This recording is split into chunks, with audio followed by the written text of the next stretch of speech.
welcome to Plymouth. Exciting times for you. It is. It's a big football club with big tradition, and I think we all know about disappointments of last year, and we've got to try and get that. It's in the past. Look forward now and be positive about next season. One of the things you've said there, key word straight away, is desire, and you've got a burning desire, I'd imagine. Yeah, I mean, you've got to win football matches. I think the football club only won 5 last year, so we've got to change that. But we've got to get this football club back into the Championship. That's a priority, and you've got to do that as soon as possible. So we're aiming to try and do that next year. I know it'll be easy. I know people will say, "Oh, putting pressure on myself," but that's what happens when you're manager of Plymouth, and the players have got to handle that pressure as well. Far too often it's called like an outpost of English football and that, but nowadays with flying and things and that, it's easy to come to Plymouth and that and attract players, hopefully.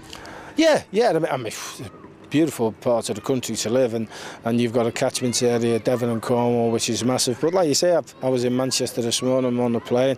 I'll be living around the area. Obviously, I'll be doing plenty of miles, looking at players and games. But yeah, it's a small world now, and it's a small country, so you can get anywhere. And I think when people come down here, and players, they tell me players who come down here don't want to move, and I can understand why.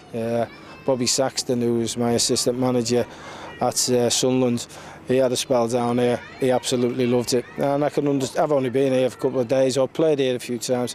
I can understand why, but we've got to get it right on a football pitch. That's the priority. I was going to say, on and off the field, the club is trying to make steps straight away to get back at the first attempt. The pitch is being improved. There's big plans for the stadium, etc.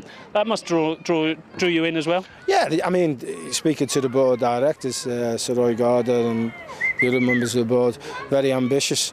I was delighted with them, and I'm ambitious as well. I have been successful in management. I haven't done it for a few years, so I want to do it here at Plymouth Argyle. I want to be successful here, and success means getting out of this league. League One won't be easy though, Peter. No, it's a difficult one. Some of the teams in it, I mean, the first game of the season tells you that. A massive game for the Southampton, but there's some big clubs, but this is a big club as well. The players report back Wednesday, and then a few weeks back, and then straight into pre-season fully in Holland, etc. Good chance to look at them. Well, I'll be assessing them as soon as I can.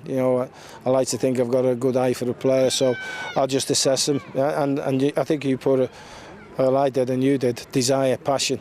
You've got to have that in footballers. So I'll be having a look at the lads, and people who don't want to stay here can go, and people who want to play for the club, pull the shirt on. That'll do for me. One of the things last year that Paul and John in particular brought through was some of the youngsters, the people like Joe Mason and that. Is that something you'll try and look at as well? I said before there, if you're good enough and you're a young lad, you get in the team. I don't pick the team; the players pick the team. It'll save you a few quid. I'm all for young players. If they show me they want to play for this club and they've got the ability, they'll get a chance to play. And finally, a sort of message to the fans now. You're Peter Reid, Plymouth Argyle manager. It's a fantastic opportunity for me. I think I know of the support, the Green Army.